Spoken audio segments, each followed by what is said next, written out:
பயிற்சி 5.1ல் 8வது சம் பாருங்கள். முக்கோணம் ஏபிசியின் பக்கங்கள் ஏபி, பிசி, ஏசி ஆகியவற்றின் நடுப்புள்ளிகள் முறையே. அவனாக கொடுத்துட்டான், அதனால் நம்ம மாற்றிலாம் குறிக்கவே முடியாது. இப்போ முக்கோணம் ஏபிசி,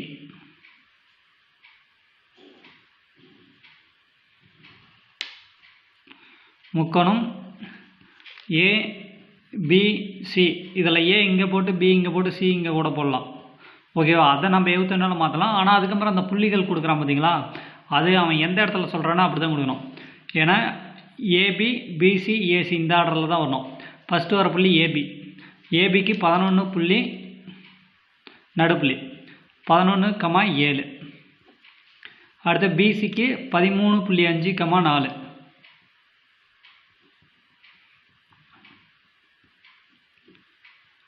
ஓகேவா? அடுத்தது ஆர் 9.5,4.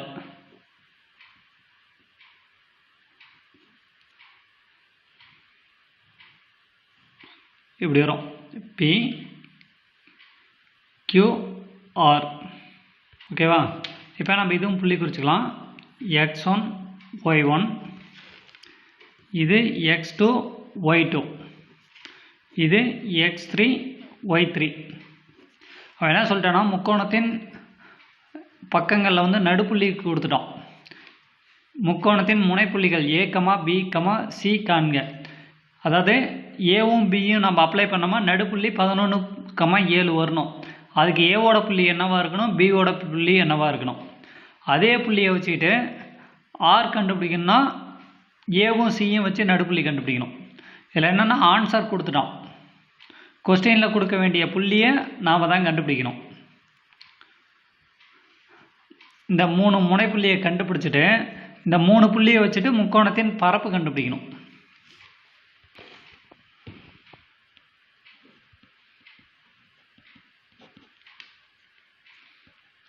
ஃபஸ்ட்டு நடுப்புள்ளிக்கான ஃபார்முலா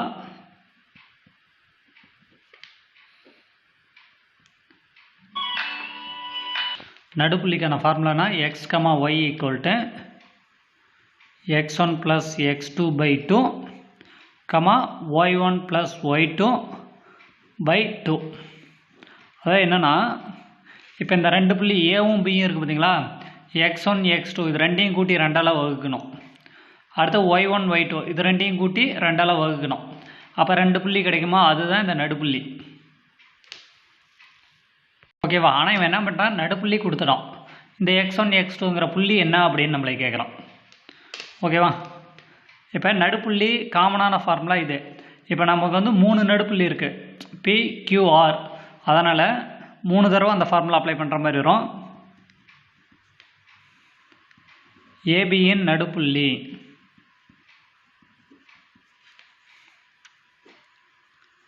என்னது, x1 + x2/2, y1 + y2/2. ஏன்னா ஏபியின் நடுப்புள்ளினா x1 + x2/2, y1 + y2/2. இதுதான் ஃபார்முலா. இவன் கொஸ்டினுக்கு அதில் ஆன்சர் என்ன கொடுத்துட்டான், 11,7. ஓகேவா? இதில் என்னென்னா, இதை வந்து எக்ஸுக்கும் இதை வந்து ஒய்க்கும் எடுப்போம். 2 புள்ளி கொடுத்தா ஃபஸ்ட்டு புள்ளி எக்ஸுக்கும் 2வது புள்ளி ஒய்க்கும் எடுப்போமா. அப்போ எப்படி ஒரு ஆன்சர், x1 + x2/2 = 11. சரியா? y1 + y2/2 = 7. இது அடுத்து இந்த 2 இந்த சைடு போயிடும். வகுத்தல் இருக்கிற 2 இந்த சைடு போனால் பெருக்கல். x1 + x2 = 2 11 22. இதை வந்து சமன்பாடு 1ன்னு வைக்கிறேன். அடுத்தது y1 + y2, இந்த 2 வந்து இந்த சைடு போனால் பெருக்கல் 7 2 14.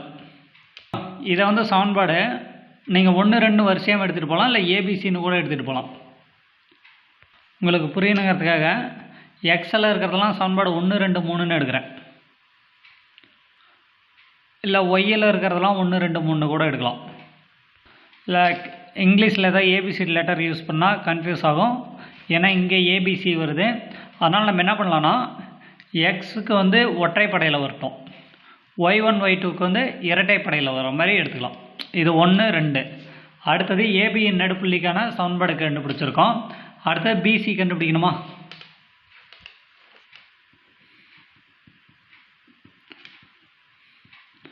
பிசியின் நடுப்புள்ளி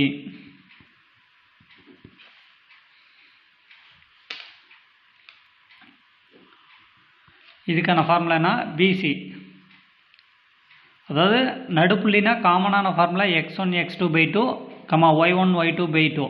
இதில் வந்து 3 புள்ளி வரதுனால x1 x2 x3 வரைக்கும் கொடுக்குறோம். ஏன்னா இதுக்கு ஒரு நடுப்புள்ளி, இதுக்கு ஒரு நடுப்புள்ளி, இதுக்கு ஒரு நடுப்புள்ளி. ஆக்சுவலாக எப்படி கொடுப்பாங்கன்னா 2 புள்ளி கொடுத்துட்டு நடுப்புள்ளி கேட்கணும். இது 3 இடத்துல கண்டுபிடிக்கணும். இதுக்கும் x1 x2ன்னு எடுத்தோமா கன்ஃபியூஸ் ஆகும். அதுக்கு வித்தியாசம் காமிக்கிறதுக்கு தான் இது இருக்கிற ஆர்டர்லேயே எடுக்கலாம். x2 + x3 /2, y2 + y3 /2 equal என்ன கொடுத்துருக்கான்? 13.5, 4. இப்போ அதுக்கு எடுத்த மாதிரியே தான் x2 + x3 /2 equal 13.5, y2 + y3 /2 equal 4, x2 + x3 equal இந்த 2 இந்த சைடு போணுச்சுன்னா 13.5யும் 13.5யும் கூட்டினா 27. இது y2 + y3 ஈக்குவல் 2 இந்த சைடு போனால் 4 2 8. இது வந்து 3வது சமன்பாடு, இது வந்து 4வது சமன்பாடு. அடுத்தது ஏசியின் நடுப்புள்ளி.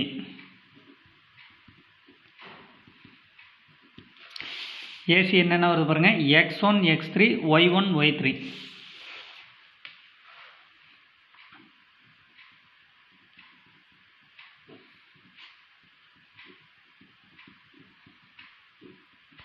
Equal 9.5, 4,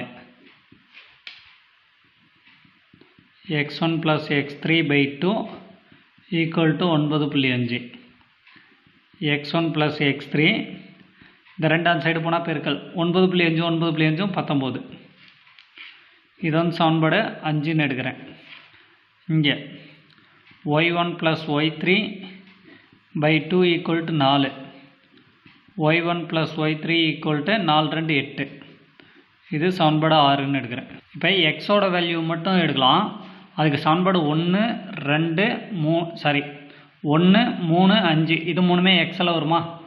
x1 x2 x1 x3 x2 x3 இது மூணையும் ஃபஸ்ட்டு கூட்டலாம். சமன்பாடு 1 + 3 + 5 5 சமன்பாட்டையும் கூட்டினோம்னா என்ன வருது? ஃபஸ்ட்டு சமன்பாடு என்ன? x1 + x2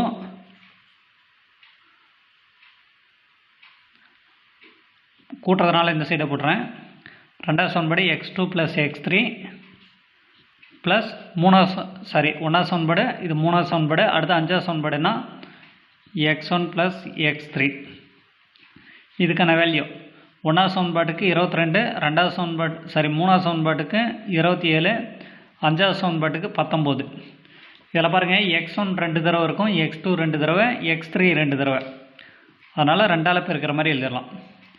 x1 + x2 + x3, அதாவது x1 2 தடவை, x2 2 தடவை, x3 2 தடவை இருக்கிற மாதிரி. இது எல்லாத்தையும் கூட்டினா 68. அடுத்தது x1 + x2 + x3 ஈக்குவல் இந்த 2 பெருக்கல் இருக்கிறது இருந்தால் என்ன போனால் வகுத்தோம்னா 34. இது வந்து சமன்பாடு 7ன்னு எடுக்கலாம். அதே மாதிரி இப்போ 2வது சமன்பாடு ஏன்னா இப்போ எக்ஸில் 3 புள்ளியும் கண்டுபிடிச்சிடலாம். 7வது சமன்பாடு இருக்கா? 7வது சமன்பாட்டிலேருந்து 1வது சமன்பாட்டை கழிக்கலாம். 7 - 1. 7வது சமன்பாடுனா x1 + x2 + x3 ஈக்குவல் 34. அதுலேருந்து 1வது சமன்பாட்டை கழிக்கணும்னா x1 + x2 equal 22. x1 + x2 equal 22. கழிக்கணும்னா குறியை மாற்றணும். x1ம் x2ம் கேன்சல், x3 ஈக்குவல் இங்கேயும் குறியை மாற்றணும். 34ல் 22 போனால் 12. x3யோட வேல்யூ 12. அடுத்தது இந்த 7வது சமன்பாட்டிலேருந்து 3வது சமன்பாட்டை கழிக்கலாம். ஏன்னா எக்ஸில் வந்து நம்ம எப்படி எடுத்திருக்கோம், 1 3 5 தான் எடுத்திருக்கோம். இப்போ இது 1வது சமன்பாடு, இது 3வது சமன்பாடு, 5வது சமன்பாடு அப்படி தானே எடுத்தோம். 3வது சமன்பாடுனா x1 x2 x3 = 27, x2 + x3 = 27. 7வது சமன்பாடுனா x1 + x2 + x3 = 34. இதை கழிச்சோம்னா குறிய மாற்றுவோமா, x2 x3 கேன்சல், மீதி இருக்கிறது x1 = 34 27 போனால் 7. அடுத்தது 7வது சமன்பாட்டிலேருந்து 5வது சமன்பாட்டை கழிக்கலாம். 7வது சமன்பாடுனா x1 + x2 + x3 = 34. 5வது சமன்பாடுனா x1 + x3 = 19. குறிய மாற்றுங்க, x1 x3 கேன்சல் ஆயிரும், மீதி இருக்கிறது x2. x2 = 34 19 போனால் 15.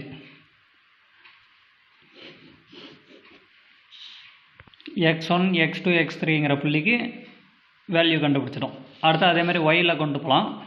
ஒயில் எப்படி எடுத்தோம், 2 4 6 சமன்பாடு 2 4 6 கூட்டலாம். இதில் அதே மாதிரி தான் ஃபஸ்ட்டு சமன்பாடுனா y1 + y2 பெருசாக ஒரு காமனாக ப்ளஸ் போடுறேன், 3 சமன்பாடு கூட்டுறதுனால 1/1 எழுதி கூட கூட்டலாம், இல்லை எதுவும் கேன்சல் பண்ண தேவையில்ல, 3ஐயும் கூட்டி தான் கண்டுபிடிக்கணும். அடுத்தது 4வது சமன்பாடு y2 + y3. 6வது சமன்பாடு y1 + y3. இதுக்கான வேல்யூ என்ன, 2வது சமன்பாட்டுக்கு 14, 4வது சமன்பாட்டுக்கு 8, 6வது சமன்பாட்டுக்கு 8. இப்போ இதுலேயும் அதே மாதிரி தான் y1 y2 y3 ஒவ்வொன்றும் 2 தடவை வந்திருக்கும்.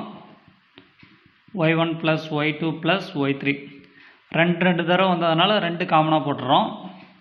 ஈக்குவல் டு 14 8 கூட்டினோம்னா 30. இந்த 2 அந்த சைடு போனால் வகுத்தல் வந்துடும்.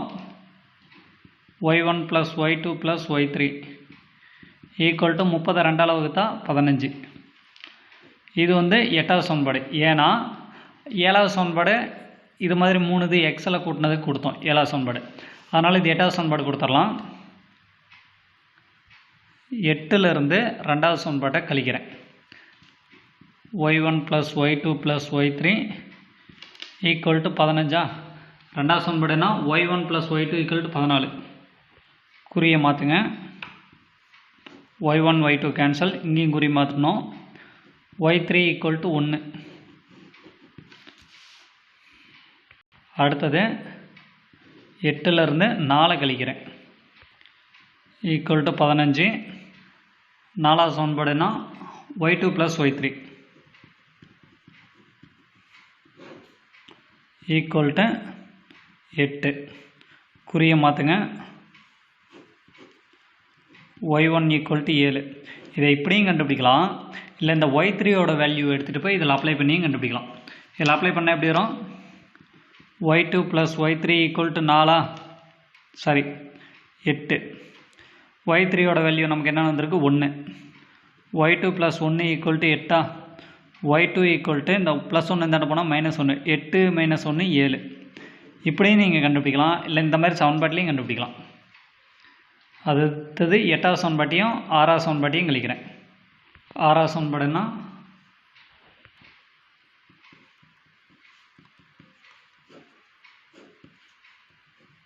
y2 = 7. ஓகே, 3 புள்ளி கண்டுபிடிச்சாச்சு. ஓகேவா, எக்ஸில் 3 புள்ளியும் ஒயில் 3 புள்ளியும் கண்டுபிடிச்சிட்டோம். அப்போ x1, y1 எப்படி வரும், 7, 7. x2, y2 15, 7. x3, y3 12, 1. இதை அந்த முக்கோணத்தை வச்சு எடுத்தால் எப்படி எடுப்போம், x1 y1 வருது A, x2 y2ன்னு வருது b, x3 y3ன்னு வருது c. a b c. முக்கோணம் ஏபிசியின் பரப்பு ஃபார்முலா எப்படி எழுதுவோம்? 1/2 போட்டு அடுத்தது ஏரோ மார்க் இப்படி 3 இது போட்டு, இந்த இது நீங்கள் இப்போ எழுதுன்னு அவசியம் இல்லை, ஈஸியாக நமக்கு மெமரி ஆகணுங்கிறதுக்காக போடுறது. x1 y2 + x2 y3 + x3 y1 minus அடுத்து இப்படி ஏரோ மார்க் போடுங்க. x2 y1 + x3 y2 + x1 y3. சதுர அலகுகள் கண்டிப்பாக எழுதணும். இப்போ இதுக்கான வேல்யூலாம் எழுதுறதுக்கு ஏரோ மார்க் போடுங்க. ஒவ்வொரு வேல்யூவாக பார்த்து எழுதிட்டு இருக்க வேண்டிய அவசியம் இல்லை. பாருங்கள், x1 y1 x2 y2 x3 y3 x1 y1 இந்த ஜோடி 3 ஜோடி எழுதிட்டு மறுபடியும் இந்த ஜோடி எழுதுகிறேன். ஓகே, இப்போ ஏரோ மார்க் போட்டால் 7 49 ப்ளஸ் 15 × 1 15, 12 84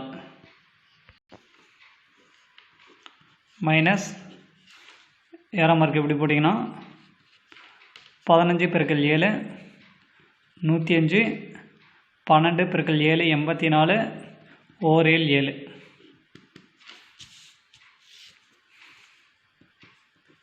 ஒன் பை டூ இது எல்லாத்தையும் கூட்டினீங்கன்னா 148 வரும். இது எல்லாத்தையும் கூட்டினீங்கன்னா 196 வரும்.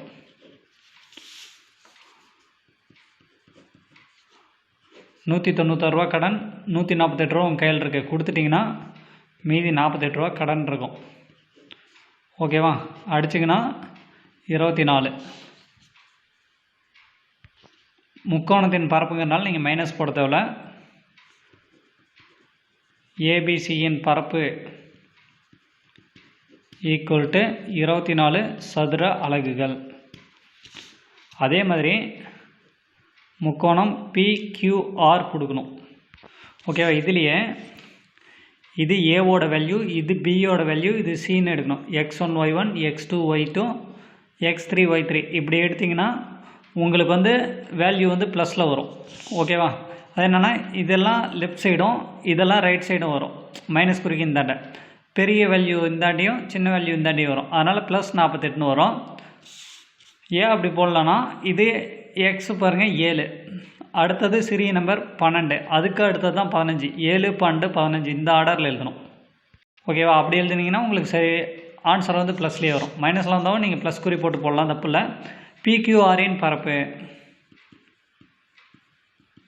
அந்த ஃபார்முலா ஆல்ரெடி நான் எழுதுனதுனால மறுபடியும் எழுதலை. பிக்யூஆருக்கு எப்படி வரும் வேல்யூ மட்டும் போட்டுக்கலாம். 3 புள்ளி இருக்கா, அதை வரிசையாக எழுதுகிறேன். 11,7 13.5, 4 9.5, 4 11/7. ஓகே, 1/2 போட்டு ஏரோ மார்க்கு 4 × 11 4 11 44 ப்ளஸ் 4 × 13.5 4 பை 40 4 12 2 ஆக மொத்தம் 54 வரும்.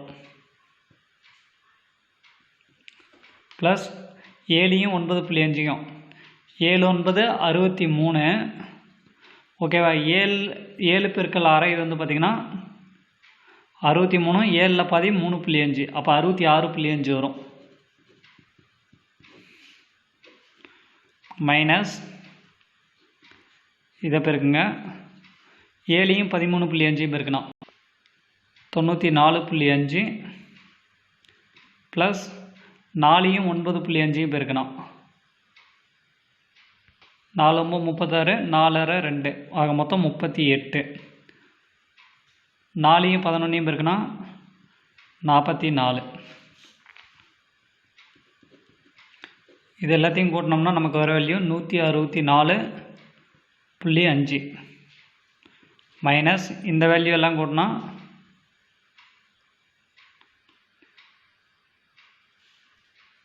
176.5.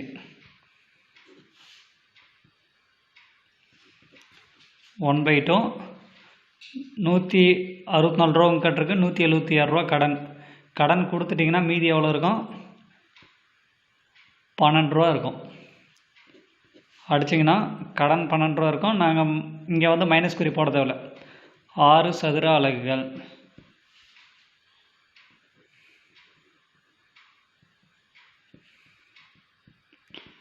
இன்னொரு விஷயம் கொஸ்டினில் என்ன சொல்லியிருக்கான்னா, முக்கோணம் ஏபிசியின் பரப்பை முக்கோணம் பிக்யூஆருடன் ஒப்பிடுக. ரெண்டு முக்கோணத்தையும் பரப்பையும் ஒப்பிடணும். இப்போ முக்கோணம் ஏபிசியின் பரப்பு வந்துன்னா 24 சதுர அலகுகள். ஏபிசியின் பரப்பு. அதே மாதிரி பிக்யூஆரின் பரப்பு 6. ரெண்டும் சமமாக வரணும்னா இது என்ன பண்ணணும்? இதை போல் இது 4 மடங்கு. இதோட அளவு 6ஆ, பரப்பளவு 6. இந்த ஏபிசி முக்கோணத்தின் பரப்பளவு 24. அப்போ இதை போல் 4 மடங்கு, அதாவது இதை 4ஆல் பெருக்குனா 24 வரும். அப்போ நம்ம எப்படி எழுதணும்? முக்கோணம் ஏபிசியின் பரப்பு முக்கோணம் பிக்யூஆரின் பரப்பை போல் எத்தனை மடங்கு? 4 மடங்கு. அதனால் 4ஆல் போட்டு பெருக்கிறோம்.